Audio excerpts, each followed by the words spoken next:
just for a moment, imagine a universe awash with life, where we humans are not the only intelligent beings around. What might these alien races look like? Could we communicate with them, or even recognize them as intelligent? And what would they make of our violent and dangerous species? Might they take one peep and decide not to bother with such primitive beings? A planetary nursery filled with spiteful galactic infants. On the other hand, in our imaginary scenario, they may enrich us with scientific knowledge beyond our imagination. Or could an encounter with aliens have a more destructive outcome?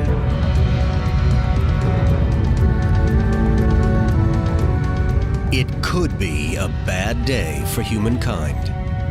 But relax. It's just make-believe. It could never happen. Could it?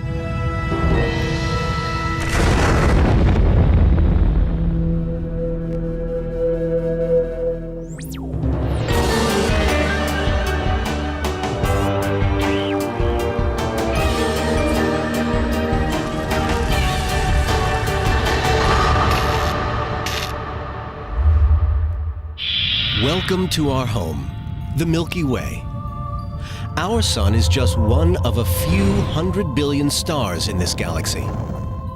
Feeling small and insignificant yet? Now think of not just one, but billions and billions of galaxies. And you have the universe. But how big is the universe? It's impossible to measure it in terms of miles. The numbers would be meaningless. Instead, distances in space are measured in light years. That's the distance light travels in 1 year. And the speed light travels is about 186,000 miles per second. Try working that out on a calculator. To save you the trouble, 1 light year is a distance of nearly 6 trillion miles. Light takes 100,000 years just to cross our galaxy. That means every time we look up at the stars, we are looking back in time. It takes millions and millions of years for light to reach us from other galaxies. And light from the farthest regions of the universe takes billions of years. What we are seeing are events that occurred before the Earth even existed, when the universe was in its infancy. So with such an immense piece of real estate, it's no surprise to learn that there are more stars in the universe than there are grains of sand on every beach and desert on planet Earth. So what are the chances of us being the only kids on the block? It would be bizarre if we were the only ones. Are we alone? No. After thousands of years thinking that we are unique, scientists are making some astonishing discoveries here on Earth, in our solar system, and in deep space. Some scientists now believe that we are just a few years away from our first contact. We'll know we're not alone between the year 2020 and the year 2025. This will be one of the biggest, if not the biggest story of all time. And what will he or she look like? Will they even be a he or a she? Or could we have already had a close encounter of the third kind? Some people believe that aliens have visited us in the past. If they do contact us, one of the greatest scientific minds of all time has a dire warning for the human race. Professor Stephen Hawking may be suffering from motor neuron disease, but he holds the Lucasian Chair at Cambridge University, a post once held by Isaac Newton. When Stephen Hawking speaks, the scientific world listens. The history of advanced races, meaning more primitive people on this planet, is not very happy, and they were the same species. I think it would be a disaster. Many scientists accept that Hawking's gut feeling is a valid scenario. But human nature is to be inquisitive. It's highly unlikely we'd turn down the opportunity of making contact with an alien race, no matter how dangerous it could prove to be. And today, the thought of life on another planet is no longer just the stuff of pulp novels and Hollywood fantasy. For some of the best minds in astronomy, it's starting to look like a near certainty. Naked Science asks why scientists are now so confident that we are not alone. In all of human history, we had never seen a planet beyond the 9 in our own solar system, a tiny part of this vast universe. But in 1995, the discovery of a planet some 40 light years from Earth, 51 Peg B, rocked the scientific world. Another planet, another solar system, another neighborhood in the vastness of space. Since that day, rapidly advancing telescopes and computers have discovered more than 100 other planets. And we know we have only begun to scratch the surface. The universe is huge beyond our ability to comprehend it. But with our new search tools, we can see more of the objects and activity within it. There are almost certainly millions of other planets out there. Naked Science travels to the Lick Observatory to meet Deborah Fisher from San Francisco State University. She's one of a new breed of scientist, a planet hunter. Thanks to Fisher and a few other astronomers in this field, we now know of over 130 planets outside our solar system. I find it incredibly humbling to now realize that our sun is really quite common, has a system of planets like other stars have. A lot of people would like to think that we're very special and unique, but I think it's very natural and comforting that this is the way the universe is made. But how do you discover planets light years away from Earth? Deborah Fisher monitors distant stars, watching their motion. If there is a planet orbiting a star, it will exert a slight gravitational pull on the star. Fisher can measure that gravitational wobble billions of miles away, down to a few feet per second. An amazing achievement. But the planets she's finding are all giant planets more like our own Saturn. For life to exist, a planet has to match a tough set of criteria. From studying our solar system, scientists suggest that small rocky planets offer the best chances for life as we know it. Chemicals, the building blocks of life, need something to grip onto, and a solid surface allows that to happen.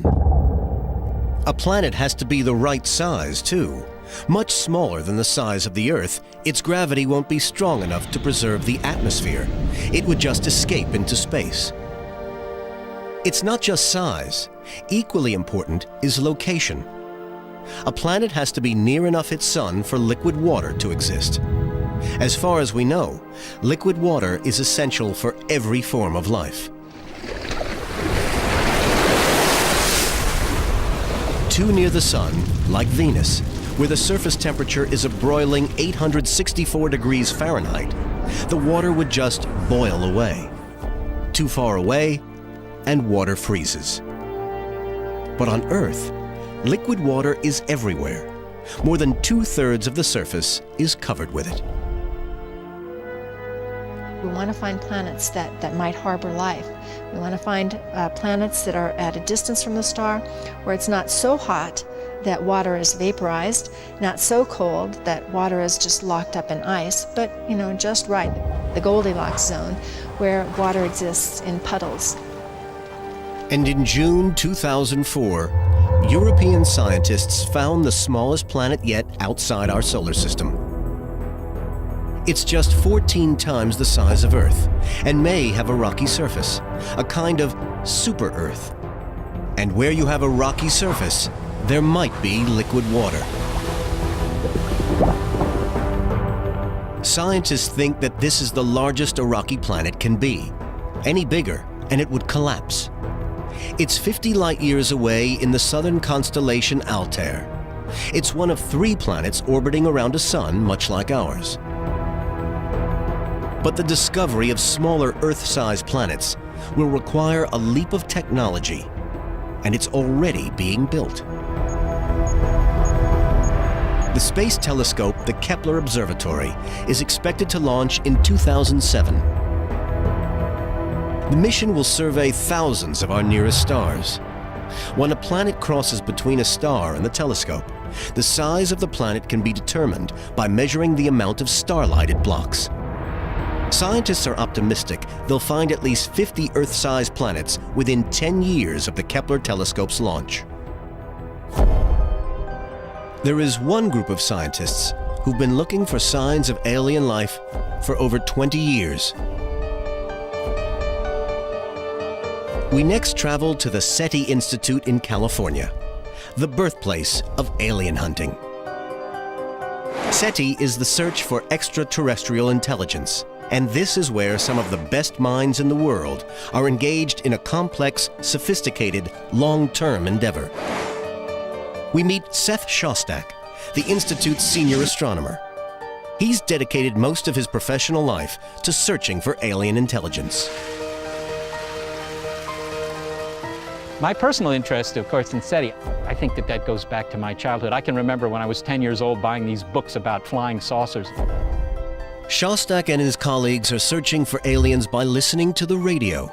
It may seem basic, but radio is a powerful source of communication. Radio signals are energy waves, radiating out in every direction. As well as reaching your radio and TV sets, the signals also leak into space, and they have been doing that for the last 70 to 100 years. I have a dream today. It's one small step for man, one giant leap for mankind. The Lucy Show. Oh, you must think I'm a perfect idiot. Let's just hope our programs haven't put off any listening aliens.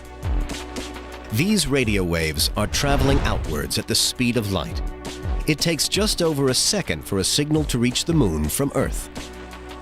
Sounds fast, but given the interstellar distances involved, even the speed of light ends up seeming like snail mail.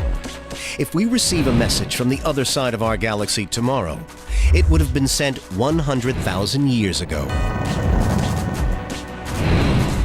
That long ago on Earth, some early ancestors of ours were taking their first steps. 100,000 years later, we've at last become advanced enough to listen out for a message from the stars. But where is the best place to try? The answer? Arecibo in Puerto Rico, home to one of the world's largest radio telescopes. The Arecibo dish sits in a giant natural crater. It's a monumental 1,000 feet in diameter. This dish is so sensitive, it could pick up a cell phone as far away as Jupiter. Since 1997, Arecibo has been home to Project Phoenix, the SETI Institute scan of about 1,000 stars similar to our Sun within 200 light years of Earth. That's the cosmic equivalent of just looking in your backyard. But the search has to start somewhere. Millions of radio channels are scanned simultaneously. The universe is alive with radio noise, a sort of galactic white noise. But these signals, dramatic as they may be, are random natural events. SETI's electronic ears are tuned to hear signals made on purpose, signals that indicate life, something that stands out. A voice calling out through the background chaos of space. It would be a constant tone or a slowly varying tone, sort of like a flute tone, a very pure tone actually, in a sea of noise. I guess you could say it would be like playing a flute note while standing next to a waterfall. Naturally occurring signals are spread across a broad part of the spectrum. But an artificial transmission like a TV picture or radio broadcast is squeezed into a tiny part of the radio dial, a narrow band signal. We're just looking for the kind of signal that would tell us that somebody has built a transmitter. We're just looking for the evidence that their transmitter is on. After 40 years of listening out for a message, we've heard nothing. But this kind of search could take years. At the moment, we're just taking our first tentative steps. But is there anything else we can do? Naked Science next looks at a new form of interstellar communication. A light so bright, it burns 1 million times brighter than our sun. We've learned that our galaxy is just one of billions in the universe. Scientists are now discovering new planets and solar systems. But so far, we've been waiting patiently for a message. If there are any aliens out there, it seems they've maintained radio silence. But maybe they're trying to contact us some other way. Naked Science next travels to Berkeley in California, Krishna Telescope, to meet Dan Wertheimer, an alien hunter for the last 25 years. There are 200 billion stars in our Milky Way galaxy and billions of galaxies, so it would be bizarre if we were the only ones. He's not listening. He's looking for a sign in the sky. Yeah. Wertheimer heads up one of Berkeley's optical SETI programs. Wow, so there's another one. So there's a lot of weird things happening that night. His team is searching for a very bright flash in the sky, a pulse that may only last for 1 billionth of a second. The most powerful lasers here on Earth can produce a light 1 million times brighter than our sun. Wertheimer believes that using a laser may be the way that aliens try to catch our attention. He thinks that aliens might use lasers to transmit a signal, something like Morse code, turning the laser on and off in short bursts. The advantage of optical signals is that they're very directional. They could contain a huge of information. They could send us their whole Library of Congress, all their music, poetry, literature, science, medicine. Perhaps they tell us how to get on the galactic internet, communicating with civilizations all throughout the galaxy. But how do the scientists tell the difference between starlight and artificial light? A laser light flashing for just 1 billionth of a second would deliver to the telescope up to 10 particles of light, called photons. And that's very rare from a star. Even a bright star, you don't get so many photons coming into your telescope in 1 billionth of a second. The team monitor each star for a minute, and then move on to the next one if there is no flash. 10,000 stars have now been scanned, but so far, Dan Wertheimer has yet to see the light. But I'm optimistic in the long run because the technology is changing so fast. The telescopes are getting better, the detectors are getting better. We'll look at more and more stars. Eventually we'll look at hundreds of millions of stars. We're going to be doing a sky survey of the galactic plane. So right now Earthlings are kind of in a primitive state. We're just learning how we might communicate with ET. There was a moment back in the 1960s when Nobel Prize-winning British scientist Professor Anthony Hewish found what might have been an alien transmission. From what looked more like a series of clotheslines and a radio receiver, he and his team started to detect a regular series of pulses about a second apart. What was absolutely amazing about this signal was that it was a succession of sharp pulses, as if what we were looking at was a star just simply flashing. Well, astronomical bodies don't do that. One possibility, obviously, of getting artificial signals from outer space is that you're dealing with something intelligent. And jokingly, we call them LGM signals, little green men out there. I don't think anybody seriously believed that, but it was a possibility, quite clearly. There were no little green men to be found anywhere. Hewish soon realized that what he'd found came from a natural source. It was the signature of a dead star called a neutron star. These dead stars spin at high speed, sending out pulses like a lighthouse beam. So if they haven't sent us a message, maybe we should get in touch with them. Over 30 years ago, NASA did just that by mailing a letter to the stars from all of us. In 1972, the space agency launched Pioneer 10. After visiting Jupiter, the probe journeyed out into deep space. Today, it's 8 billion miles from Earth, heading for the red star Aldebaran in the constellation Taurus. The spacecraft is due to reach its destination in a mere 2 million years.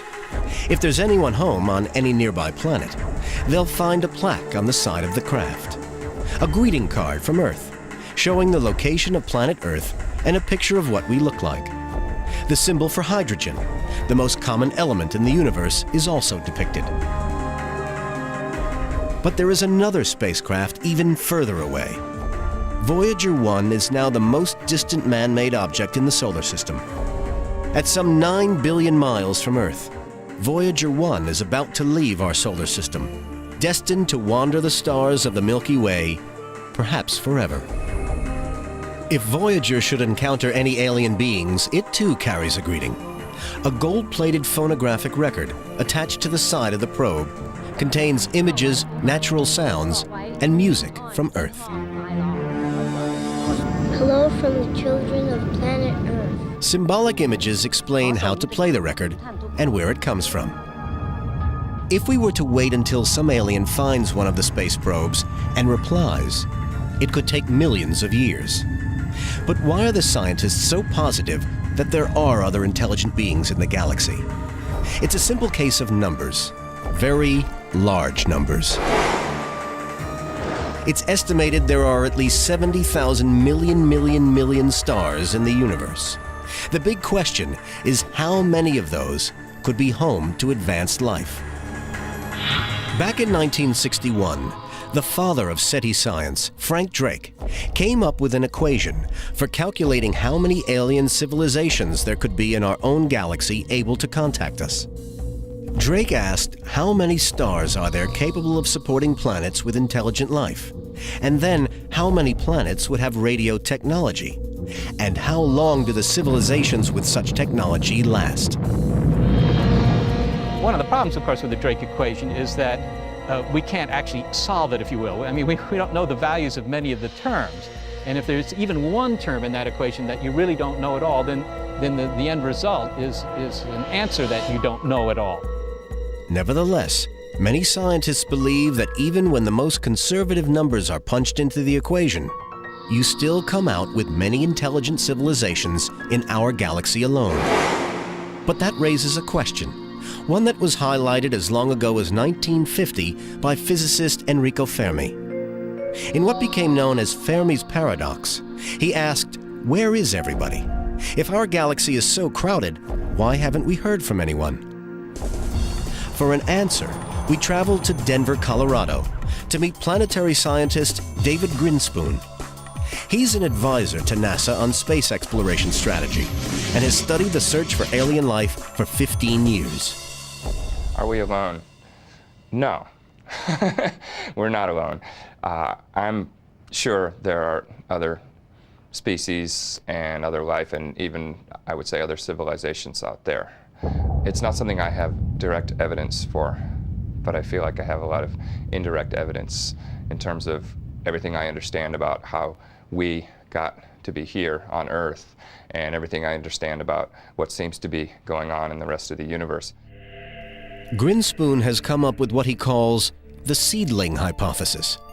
His analogy is that the universe is like a forest full of mature trees and exotic creatures. We Earthlings are just tiny seedlings. Perhaps someday we'll grow into something interesting, but right now we're not even noticeable. It may be, but we might just not be important enough. Maybe they're just not that interested in us. In a universe with perhaps all kinds of creatures and civilizations, we're very new to the scene. We haven't necessarily accomplished that much or done that much to distinguish us for somebody who's really been around a long time. But there may be a better answer to Fermi's paradox: the sheer size of space. Even for a smarter-than-average alien, the laws of physics are a major stumbling block to interstellar travel. A century ago, Einstein figured out that faster-than-speed of light travel was impossible. To break the speed of light barrier requires an infinite amount of energy. And even if alien spacecraft could approach the speed of light, scientists suggest that for every pound a spacecraft weighed, 1 billion pounds of fuel would be needed. And traveling around the galaxy at anything less than the speed of light would take millions and millions of years. But maybe aliens will be content to travel around at more modest speeds. Perhaps they live longer than us, even on Earth, there are life forms that survive far longer than us. The Californian redwood trees can live for 2,000 years. The fallacy is in thinking that other advanced species would care that something couldn't be done in a human lifetime. What if you let the trip take 1,000 years or 10,000 years? I think there's a chauvinism, a temporal chauvinism, where if something can't be done in 100 years or a couple hundred years, then it's impossible. But perhaps we suffer from environmental chauvinism as well, finding it hard to imagine how life could survive in strange conditions, and yet some of the strangest environments can be found here on Earth. Next, Naked Science descends into one of the deepest caves in the U.S. and comes face to face with an organism that lives in total darkness and survives by eating rocks. We've learned that scientists believe advanced life could exist elsewhere in the universe. So far, we have no proof. But scientists are making startling new discoveries. They're finding microscopic life forms in the most inhospitable places, right here on Earth. If life can flourish in the most extreme conditions here, the possibility of it taking hold elsewhere in the galaxy seems much more likely. But even if we do find evidence of microbial life infinitely less intelligent than us, why should we care? Microbes can't tell us the secrets of the universe. They can't talk to us. Planetary scientist David Grinspoon thinks any such discovery would be of huge significance. If we find microbial life anywhere in our own solar system, that implies a very fertile universe. It implies that making life is something that planets do, and that implies that there are intelligent species out there in great number, some of whom will want to talk to us. Meet astrobiologist Penny Boston. She spends her life in some of the darkest, most hostile places on Earth. She's looking for extremophiles, microbes that can thrive in places that would kill most other creatures. What we're doing in extreme environments on Earth is really trying to write a field guide to microorganisms on planets that we've never been, for organisms that we don't even know exists yet. Carlsbad Caverns, New Mexico. These are some of the deepest caves in America. What could possibly exist down here in zero sunlight? The lights may be off, but somebody's in. Sure nothing's grown up on them. Penny Boston has found microbes that nourish themselves by literally chomping their way through solid rock. Rock eaters. These are the organisms that manage to liberate small quantities of material from the rock itself. That is, they chemically react to these. And during that reaction, they get energy from that process. And that's the energy that provides the foundation of their life. And so they then use that energy just as we eat food at the dinner table. And so their ability to survive in an environment that is essentially food-free is one of the things that we are focusing on the most intensely. And it's not just in deep cave systems that these extremophile microbes are thriving. This is Mono Lake in California. It may look beautiful, but the salt levels are 3 times greater than in seawater. It's poisonous to humans, but it's teeming with microbial life. And extremophiles can survive extreme cold, too. This is the Fox Tunnel in Alaska, an extremely cold environment. But amazingly, even here, there are microorganisms in the permafrost that can stay frozen for millions of years. And they are still alive. By warming them up, scientists have been able to revive these dormant organisms. As much as we can stretch our imaginations in every conceivable direction of the limits of life, that makes us better and better prepared to recognize life when we see it wherever we find it elsewhere in our solar system and ultimately beyond. So what we need is an interplanetary field trip to search for microbial life. Next, we travel to the largest moon of Saturn, Titan. It's the only moon in the solar system with an atmosphere. Titan has an orange haze surrounding it, This haze could be concealing carbon-rich lakes and oceans, and possibly life. 2, 1, liftoff of the Cassini spacecraft. Right now, Titan remains unexplored, but a NASA mission will change all that.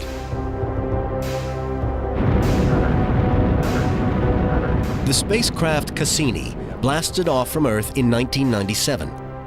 When it reaches Titan, a probe will descend into the atmosphere at nearly 4 miles a second. Titan is about half the size of Earth, but its atmosphere is 4 times as dense, and the temperature is a distinctly chilly -290 degrees Fahrenheit.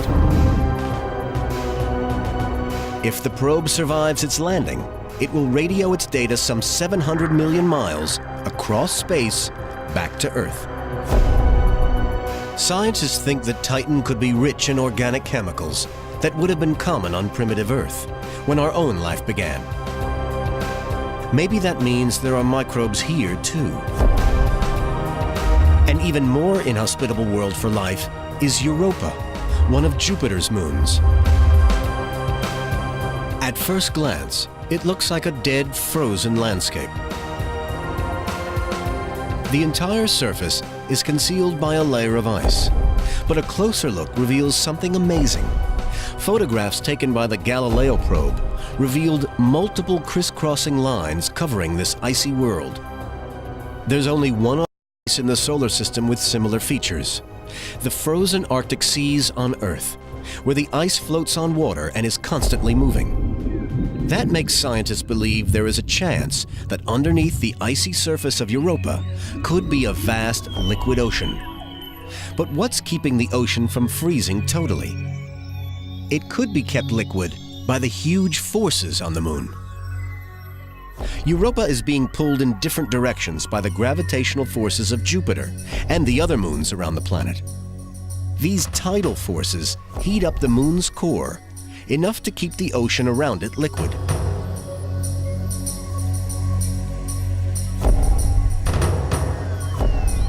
Eventually, NASA hopes to probe even further into Europa's mysteries.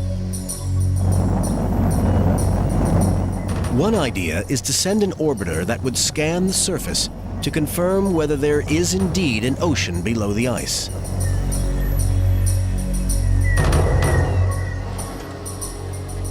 Once an orbiter locates a thin spot in the ice, it may be able to send down a robotic probe looking for life in the water below.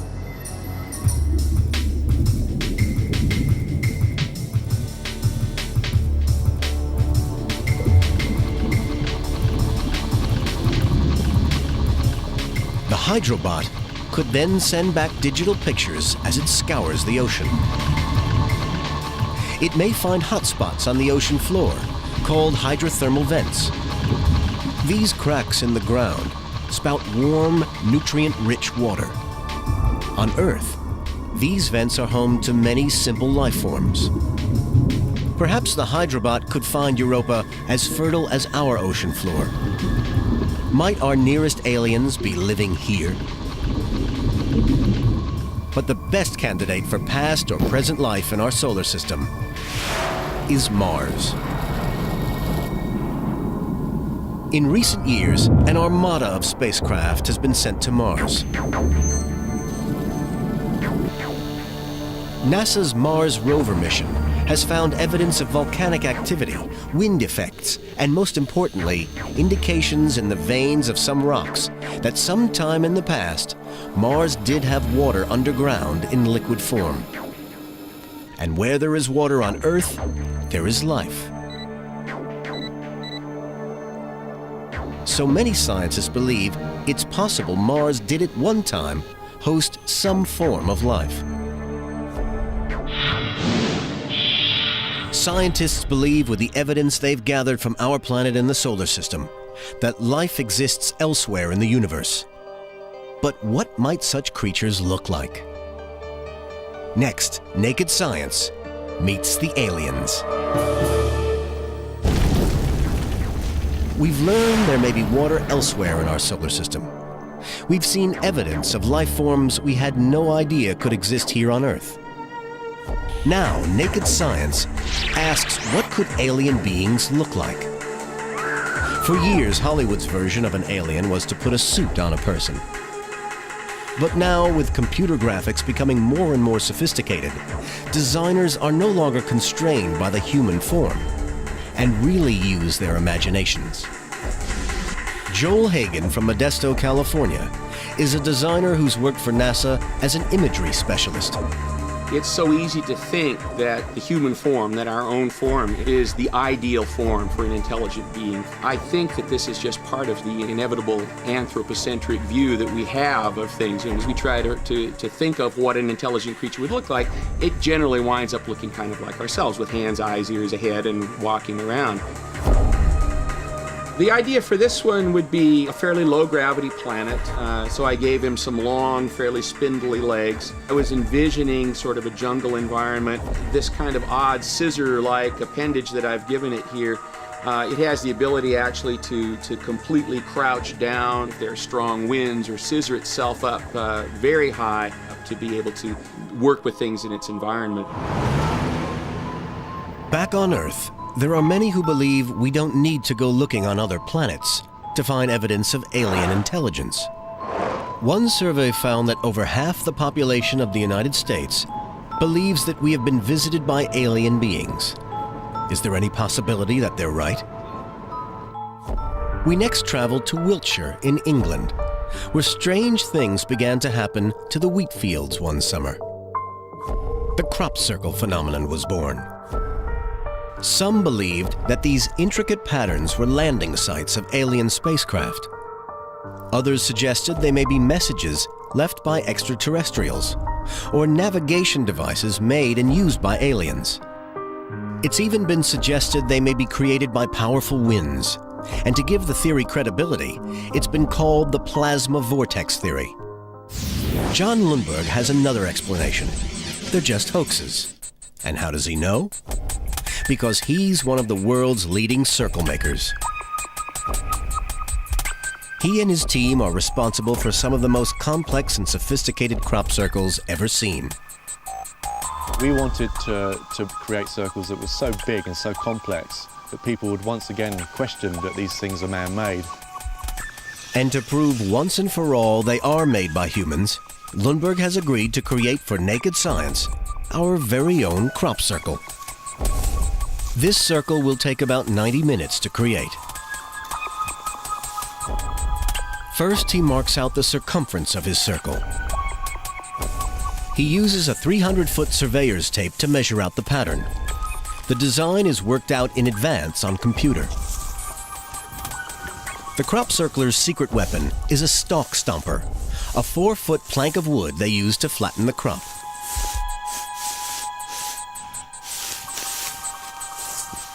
And there's not a single alien in sight.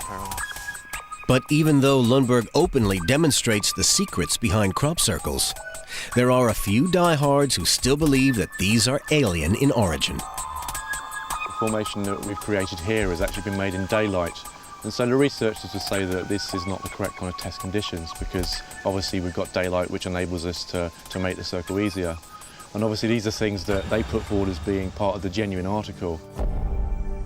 It's not just crop circles that have been thought to be signs of alien visitation. Here in the Peruvian desert, about 250 miles south of Lima, is a plain covering nearly 200 square miles. It contains a series of perfectly straight lines. This grand geometric form is on a scale so large, it can only be truly appreciated from the air. The longest line goes 9 miles across the plain. In and around the lines are strange symbols and pictures of beasts. Archaeologists believe that these lines date back to 200 BC. The forms are so difficult to see from the ground. It wasn't until the 1930s that aircraft surveying for water were able to make them out. So how did they get there, and what are they there for? The Swiss writer Erich von Däniken made his fortune by suggesting this was a giant landing strip for alien spacecraft.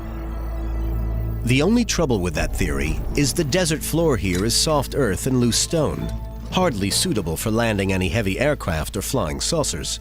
So if it's not a private airstrip for alien visitors, what is it? Most researchers think that it's some form of giant site of worship. The straight lines may be pathways linking a series of shrines, and the figures were probably not meant for human eyes, but for their gods. But for those who seriously believe we've been visited, this is the ultimate proof: an unidentified flying object, or UFO. The first modern-day UFO was spotted in 1947 near Mount Rainier, Washington. It was described as a saucer skipping over water, and from that description, the flying saucer was born. You and your women can give us life, and what we want, we take. The myth was fed by a series of sci-fi movies, and the belief that aliens had visited us in flying saucers just grew and grew. Even as late as 1996, a poll conducted in the United States showed that nearly 3/4 of the population believe that the government is covering up information about UFOs. And this is the possible reason why. The supposed UFO crash at Roswell, New Mexico in 1947 has entered American folklore. For many, it was the ultimate conspiracy theory. An alien spacecraft crashes in the desert, and alien bodies are removed from the crash site to be examined by autopsy. All this is covered up by the government and remains top secret to this day.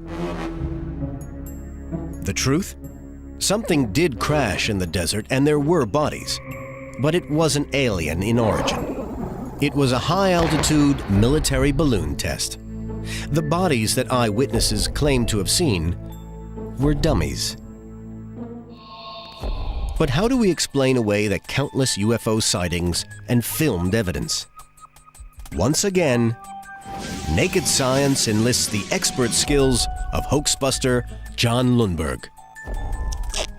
We've used a kind of technique that undoubtedly has been used by many people in the past to perpetrate UFO hoaxes. And it simply is a matter of building a small-scale model and then having that suspended on a rig and a bit of fishing wire so we can actually have the craft up in the sky with the surrounding clouds and sky and a landscape. And to be honest, it's quite easy to do. It's not difficult to achieve. And then, with some clever manipulation on his laptop, Lundberg produces the perfect UFO picture. But there are always some people who will never be convinced that such pictures are the work of hoaxers. If you are coming forward and showing that you've actually perpetrated a hoax, you're immediately seen by that community as a heretic, as seen to be attacking their belief system. And they will do intellectual double-back somersaults to basically explain away you and your hoax. We've learned that there is no hard evidence we've ever been visited by aliens. But next, Naked Science reveals a moment when the scientific world believed we might have made first contact. This is the sound of our universe. It's alive with cosmic noise, a constant barrage of galactic white noise. August 15th, 1977, Ohio State University. This is Project Big Ear. Its aim, to scan the galaxy and listen out for an alien species. It's the middle of the night. As the scientists catch up on their sleep, suddenly the computers pick up a signal. It's coming from somewhere in the direction of the constellation Sagittarius, over 200 light-years away. But this is no ordinary signal. There is no known natural phenomenon to explain it. This blip looks like a mark of technology, perhaps a sound of intelligent life. It lasts for 72 seconds and then goes silent. It's so striking, the first scientist to see the computer printout wrote down one word: wow. But the wow signal, as it came to be known, has never been heard again. Researchers recently pointed the dishes of the Very Large Array in New Mexico in the direction of the wow signal, but all they heard was silence. It remains one of astronomy's most thrilling and inexplicable moments. Will it someday, maybe even thousands of years from now, mark the start of a profound new chapter in human life? Or will it be remembered as just another computer malfunction? For now, it's a mystery with thrilling possibilities. And planetary scientist David Grinspoon thinks it may well have been alien in origin. It remains quite possible that the WOW signal was a genuine detection of some kind of extraterrestrial intelligence. My sort of fantasy scenario for the WOW signal is that it was a snippet of conversation, perhaps between two ships, between two aliens, that wasn't really directed at us. We just happened to, for a second, be in the right spot to eavesdrop on. Although the WOW signal has never been repeated, there is a chance that aliens are already transmitting and we're just looking in the wrong places. For us to have a realistic chance of finding alien intelligence, we need to scan not thousands of stars, but millions. But how can we achieve that sort of scale? Naked Science next travels to Northern California, to the site of the Allen Array. It's the new permanent home for the SETI Institute's Galactic Sweep.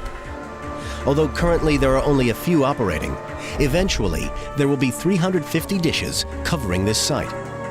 All of them able to run 24 hours a day, 365 days a year, scanning the stars for signs of intelligent life. The SETI search has been running for the last 2 decades. In that time, thousands of stars have been scanned. With this new array, the SETI Institute will be able to search millions of stars in the next 20 years alone. With that sort of capability, the Institute's senior astronomer, Seth Shostak, is for the first time confident enough to make a prediction for Naked Science. So given the capabilities of this telescope and how many star systems it's going to be looking at in the next 2 decades, I think that we're going to hear extraterrestrials by the year 2025, and in fact, all the action is in the last 5 years. So my bet is we'll know we're not alone sometime between the year 2020 and the year 2025. And how will it change us the day we discover we're not alone in the universe? I suspect this will be one of the biggest, if not the biggest story of all time. I think that if you were a resident of Earth in the 30th century and you look back on the 21st century, you wouldn't remember anything about the wars or the technology or the political infighting or any of that stuff. What you would remember was that's when they finally shattered this ball of isolation that was around this planet. That's when they finally found that there were others out there. But just how life-changing will a signal from another species be? If, as most scientists agree, they'll never visit us, there's little we'll be able to do about it. Well, it would be frustrating in a certain sense to learn that they're out there, but we can never have two-way communication because they're so far away. But I think that even that scenario would still have a very profound effect simply because the knowledge would be there, would always be there from that point in history on, that there is somebody out there. But there are a number of scientists who think we should be very wary of contact with aliens. Professor Stephen Hawking of Cambridge University is one of the world's leading cosmologists. He fears our very existence may be threatened if aliens show up. I think it would be a disaster. The extraterrestrials would probably be far in advance of us. The history of advanced races meeting more primitive people on this planet is not very happy, and they were the same species. I think we should keep our heads low. But it may already be too late. As we've already heard, for the last 100 years, we have been transmitting radio signals, and they've been leaking off the planet at the speed of light. One day, if there is intelligent life out there, someone or something will know we are here. But perhaps advanced civilizations will have evolved to the point where conquest and wars are a thing of the past. Let's hope that if they ever come, they come in peace.